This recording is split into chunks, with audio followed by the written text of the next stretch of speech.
Hola mi gente, aquí Moyo Cuántico, de nuevo. El día de hoy vengo a presentarles el premio Nobel ganado por tres personas en 1903. Va a ser un recorrido muy largo, muy extenso acerca de la radiación natural. Es muy importante saber eh, el por qué estas personas se ganaron el premio Nobel y pues sus consecuencias. Como pueden ver, tengo un nuevo espacio, un nuevo formato y pues debido a eso espero que las cosas funcionen de la mejor manera. Vamos a ello. Bueno, mi gente, entonces vamos a hablar de los ganadores del premio Nobel de 1903, que fueron Berkeley, Pierre y Marie Curie, donde el premio Nobel solo se dividió en dos partes iguales. Berkeley se quedó con el 50% y Pierre y Marie Curie se quedaron con el otro 50%. Ahora bien, ¿quién fue Antoine Henry Berkeley?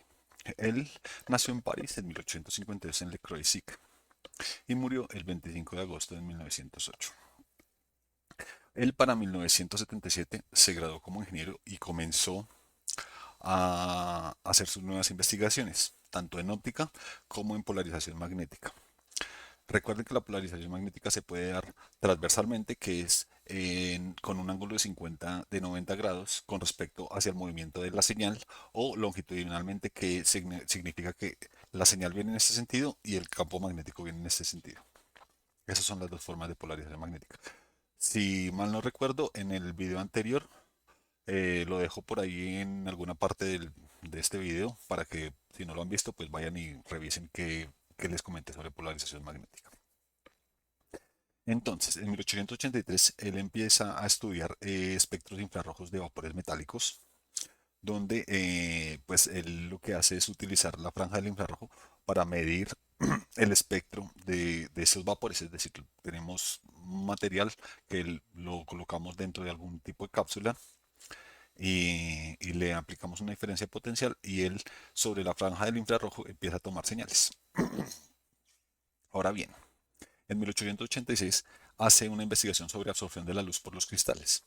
Nosotros tenemos que tener presente que en los materiales existen tres maneras importantes: absorción, transmisión y reflexión, donde la reflexión es lo que el material refleja la luz. La transmisión es cuánta luz pasa sobre ese material sin tener ningún tipo de afectación. Y la absorción es cuando la luz llega al material y la material interactúa con ella. Es decir, digamos que las películas del material empiezan a vibrar con la luz que incide sobre el material. En 1888, él defiende su tesis doctoral sobre polarización de la luz.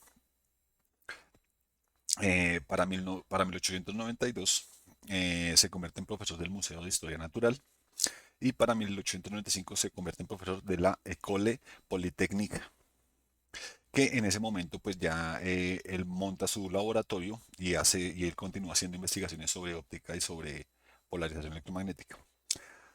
O casualmente, en 1896, un año después de que él se convierte en profesor de la École Polytechnique,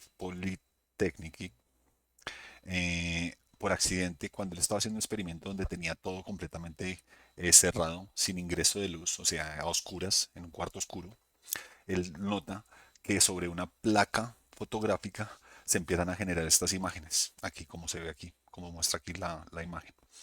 ¿Qué es lo que pasa?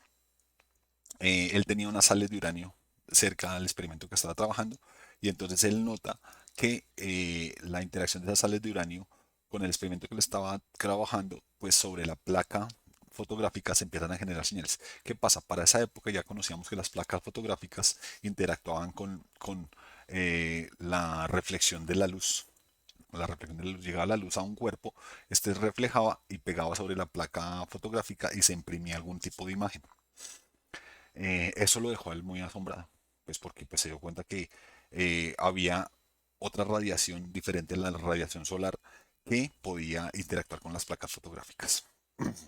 Para 1900, él demuestra que la radiación beta formada por electrones que da inicio, uno de los inicios de la mecánica cuántica, porque pues ya empezamos a hablar acerca de que los átomos no son las partículas más indivisibles que conocemos, porque ya aparecen nuevas partículas más pequeñas.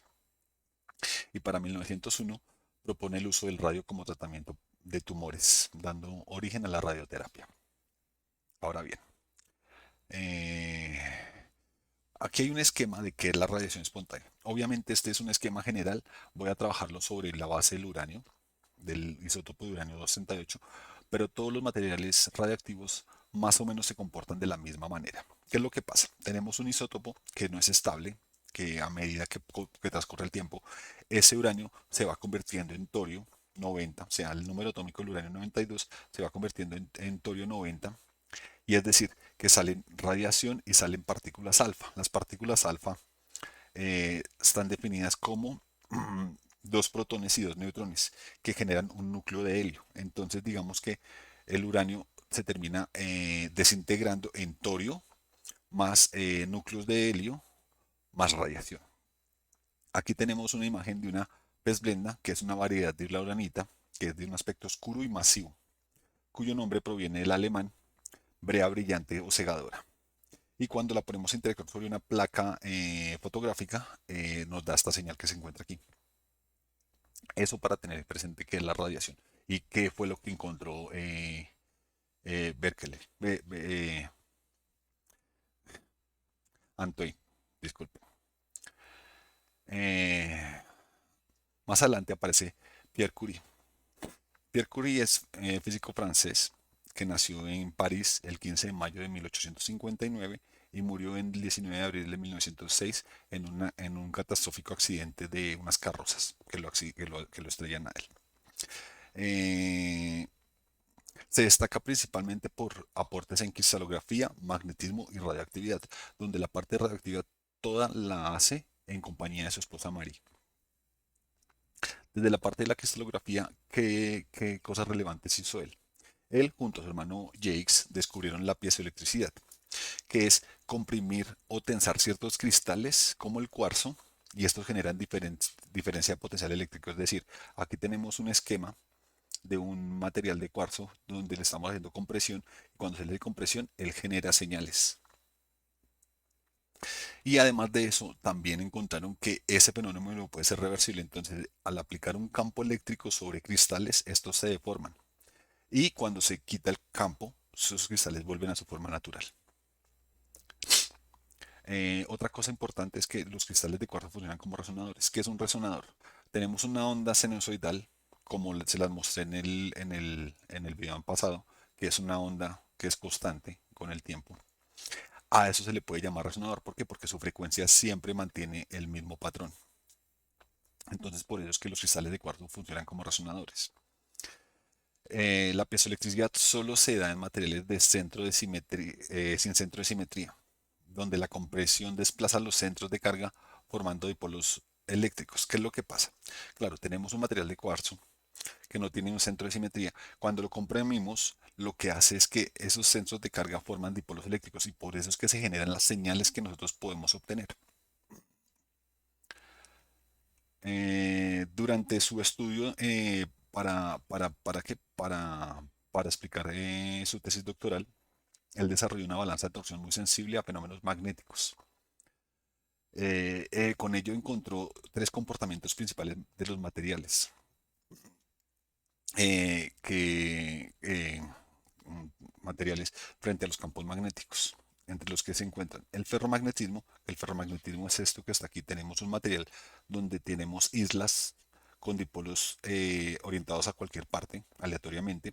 Cuando le aplicamos un campo magnético, esos dipolos se van orientando hacia las líneas de campo magnético. Y si seguimos aplicando ese campo magnético, todas las líneas terminan alineándose con el campo magnético que le estamos aplicando al material. ¿Cómo se puede ver esto? Hay un experimento muy simple donde cogemos una copa de agua, un vaso con agua, tenemos un icopor y un alfiler. Si nosotros al alfiler le ponemos un imán y lo dejamos ahí por 5 o 10 minutos y luego cogemos ese alfiler y se lo ponemos al icopor y ponemos ese icopor a flotar sobre el agua, ese, esa, ese, ese alfiler nos va a indicar hacia dónde van los campos magnéticos de la Tierra. Entonces nosotros podemos intentar girarlo hacia un lado, pero él siempre se va a alinear hacia el campo magnético de la Tierra. Eso es lo que se supone de los materiales ferromagnéticos. Los materiales paramagnéticos tienen la siguiente propiedad, y es que los movimientos magnéticos tienden a alinearse también con un campo externo.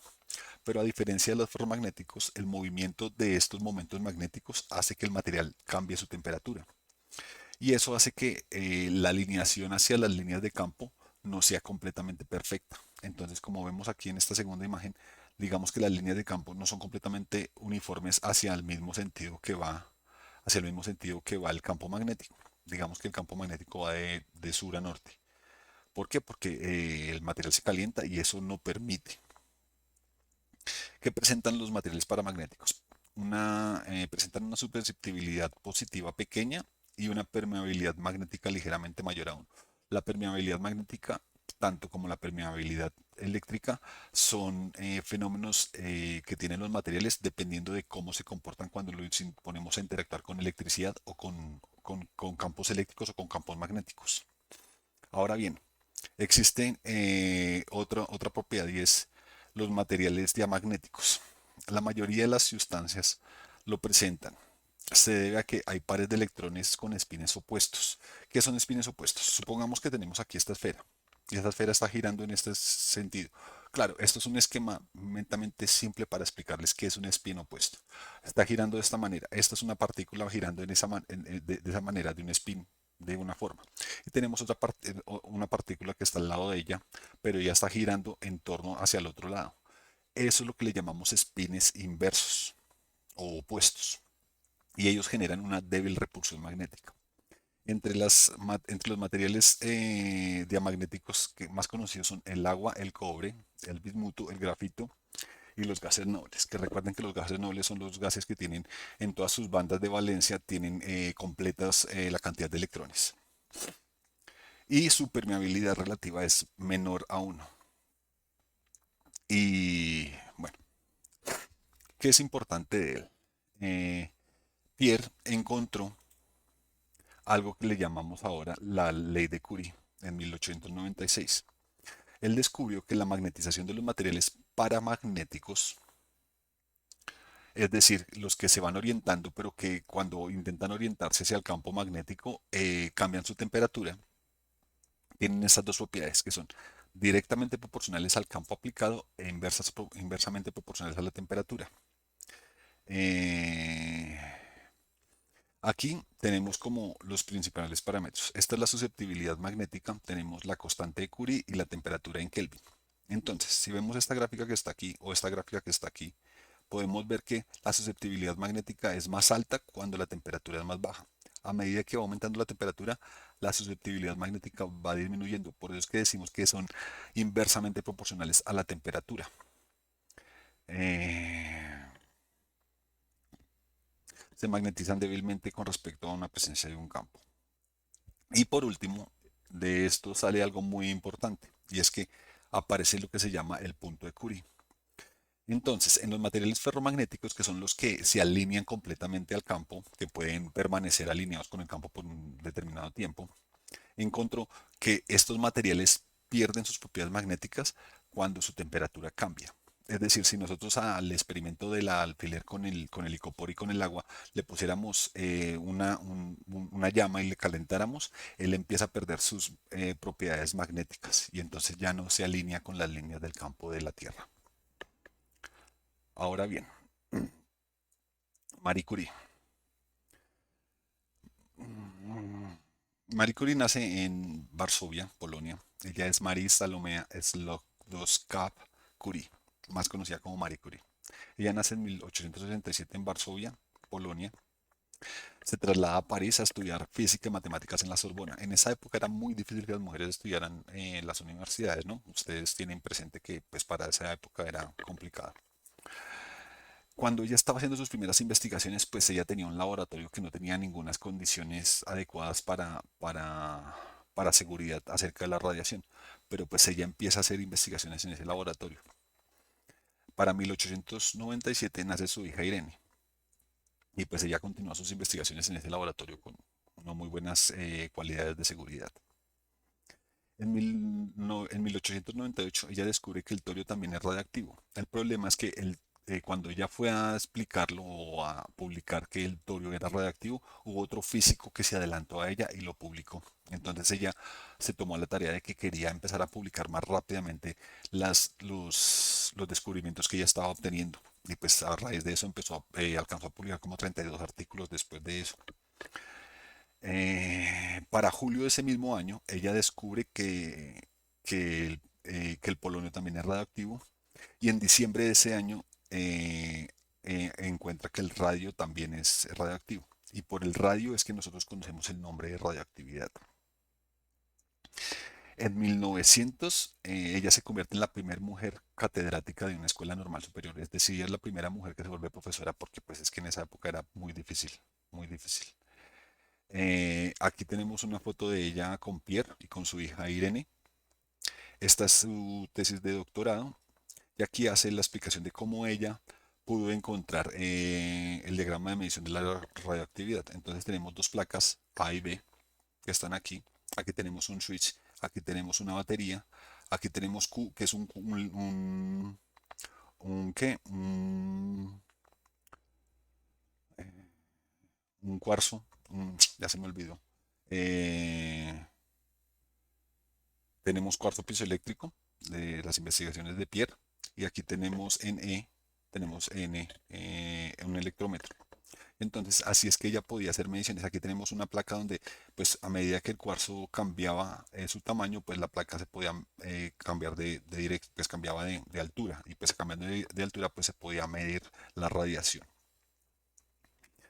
Eh, para 1902, ella logra aislar el cloruro de radio y determina su masa atómica. Y en 1903 defiende su tesis doctoral, que está aquí. Entonces, eh, recibe el premio Nobel de Física con Pierre y junto a Becquerel, teniendo presente que cuando les iban a dar el premio Nobel, le dijeron a Pierre y a Becquerel que les iban a dar el premio Nobel, pero Pierre fue el que se opuso de que si no incluían a Marie Curie, a Marie en el premio Nobel, él no lo iba a aceptar. Entonces, por eso es que a Pierre y a Marie Curie les dieron el premio Nobel juntos, o sea, como el 50%, porque si no, entonces Pierre se habría negado a aceptar el premio Nobel. Para esa época, para 1904, nace su segunda hija, que es Eve, y en 1906 pues muere Pierre. Y en ese mismo año ella se vuelve la primera profesora de la Universidad de París. Aquí tenemos Pez Blenda, similar al que les habíamos dado en las diapositivas pasadas, y tenemos Torbenita, que también es otro material muy parecido a la Pez Blenda, donde tenemos estorio y otros materiales ahí que también son radioactivos.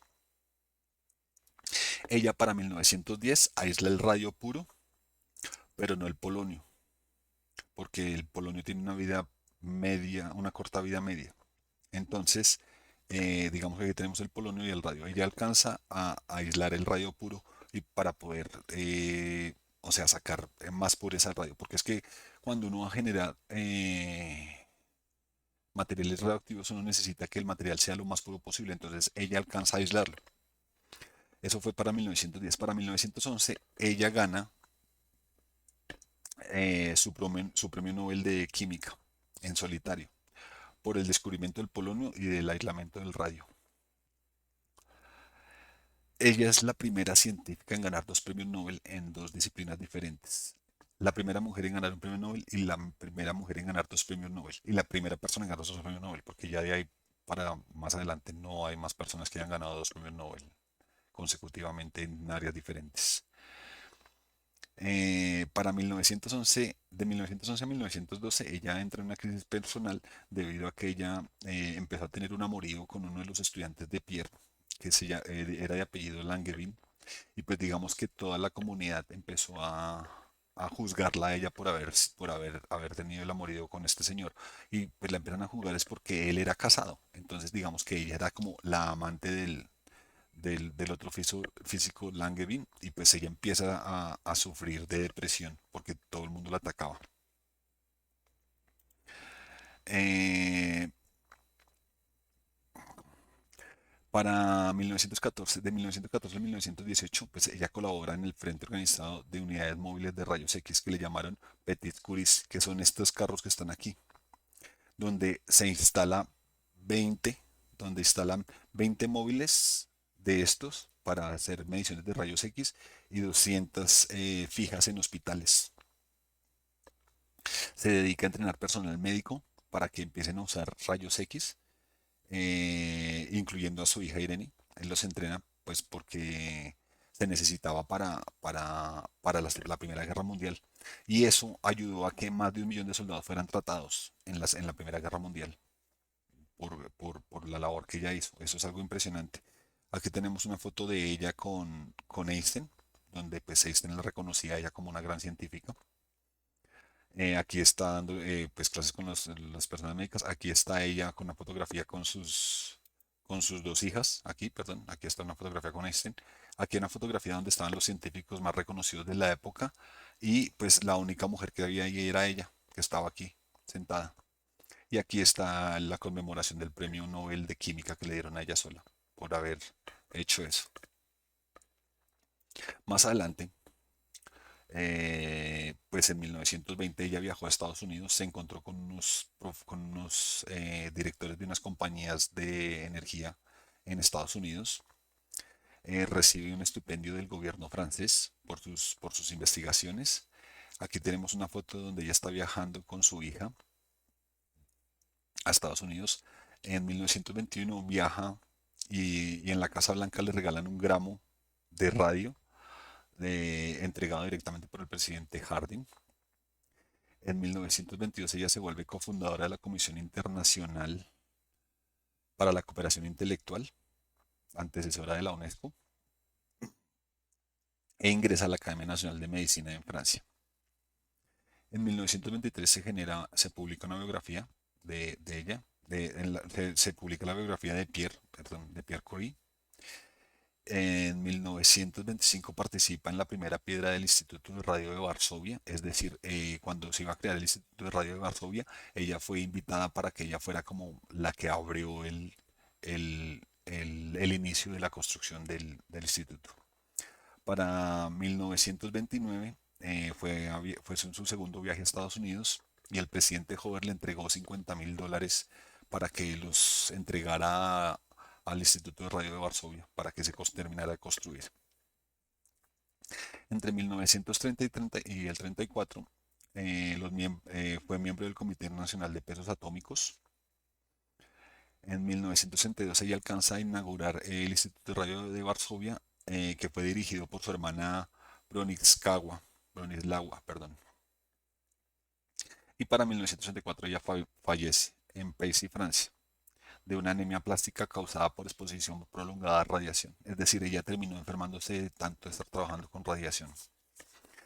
En Varsovia le hicieron un reconocimiento, una estatua donde está erigida ella, y además de eso hicieron una moneda con la cara, donde demuestran como la importancia de las investigaciones que ella hizo para la humanidad. Aquí está una foto de ella y de Irene, donde ella le está explicando a Irene cómo trabajar con diferentes materiales. Ya por último, eh, pues aparece en la página de los galardonados del Premio Nobel, Becquerel, Pierre y Marie Curie, por descubrir la radiación, la reactividad espontánea y por el reconocimiento extraordinario a los servicios que se presentaron por los fenómenos que dio la radiación hecha por Becquerel, sí. Ahora bien, ¿para qué nos sirvió todo esto? Toda la investigación de radiología pues nos dio pie para crear equipamiento de radioterapia para adaptación de materiales, es decir, nosotros con la radiación podemos identificar las edades de diferentes cuerpos o de diferentes épocas de la Tierra, porque nosotros sabemos cómo se va, cómo los materiales radioactivos van decreciendo a medida que transcurre el tiempo para hacer imágenes por diagnóstico por imágenes. Y en la parte civil, pues digamos que es la generación de energía nuclear y plantas nucleares. ¿Qué es lo que pasa? Para las bombas atómicas, digamos que el material radioactivo, o sea, el material combustión radioactivo, tiene que tener mucho, muy alto porcentaje de pureza, por encima del 70% para crear una bomba atómica. Para generar energía nuclear, los materiales radioactivos no necesitan tanto nivel de pureza, entonces no necesitan ser, ¿cómo se llama eso? Licuados a tan alto porcentaje. O sea, digamos que entre 40, entre 30 y 50%, y así podemos producir energía nuclear. Entonces, debido a esto y a toda la investigación que hicieron Becquerel, Pierre y Marie, pues tenemos los avances que tenemos actualmente. Con esto termino y les agradezco su compañía. Espero les guste este video y la próxima semana nos iremos para el Premio Nobel de 1904. No se les olvide seguirme en mis redes sociales, no se les olvide revisar mi contenido en la página de YouTube, no se les olvide que mis redes sociales son todas @moyocuántico. Síganme, denle corazón al video, apóyenme, que les voy a seguir trayendo cositas interesantes. Muchas gracias. Chao.